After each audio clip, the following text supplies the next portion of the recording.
that being said, when it comes, there's so many cases that are out there, and when you say these guys are taking deals that they shouldn't take, the facts of a case would determine what the outcome may be. What I would say is now anybody who hears this knows that there's a Greg and he has a homeboy named Neon. You know of a set of attorneys. We all know of attorneys. If you don't trust the attorneys, you better damn trust yourself to open up the damn book. That's what I'll tell them. The same way you can take the time to learn what this rapper is talking about, which is probably bullshit to begin with, or that guy because they're only entertaining you. You can go ahead and dedicate. Think about this. If you dedicate the same time it would take for you to listen to an album, for 1 week, that's an hour. That's 365 hours of legal study per year. Mm-hmm. That's probably less time than you would probably spend in some college classes, correct? Right.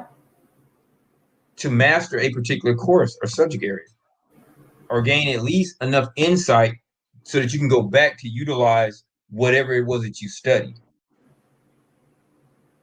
I can't play with the excuses in this era of information. I'm 53 years old. So, and I might be considered the spook who sat by the door because, and I've said this openly, even when my Facebook arguments with people, I don't want to hear your damn excuses. I got my formative education in goddamn Mississippi, Biloxi of all places. Mm-hmm.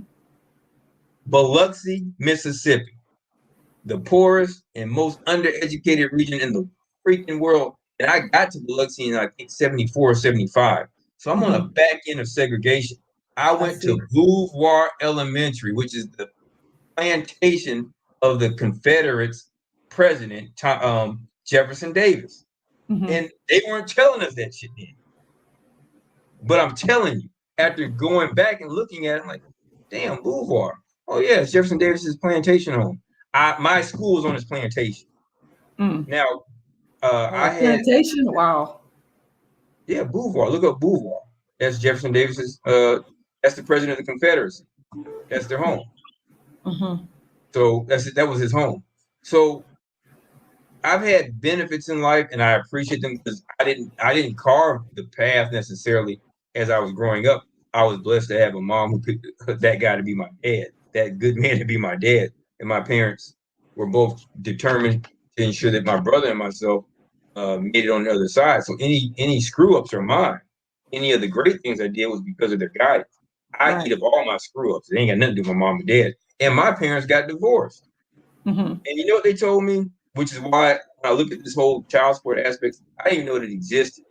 But I asked them each to a person, because I see we're closing up on it. How is it that you and my dad, or you and my mom, managed to do this with Chris? And they both said to a person. And this is separate states and everything. When I asked them this, not even within the same time, the only thing that was important to us was you and Chris. We got divorced. That ain't got nothing to do with you and Chris.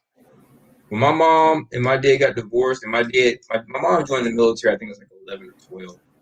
So my dad was already in. My dad ended up ranking out at E9, which is the highest you can get as an enlisted guy. He got 5 degrees while he was in. In fact, I'm the least educated of my immediate family members.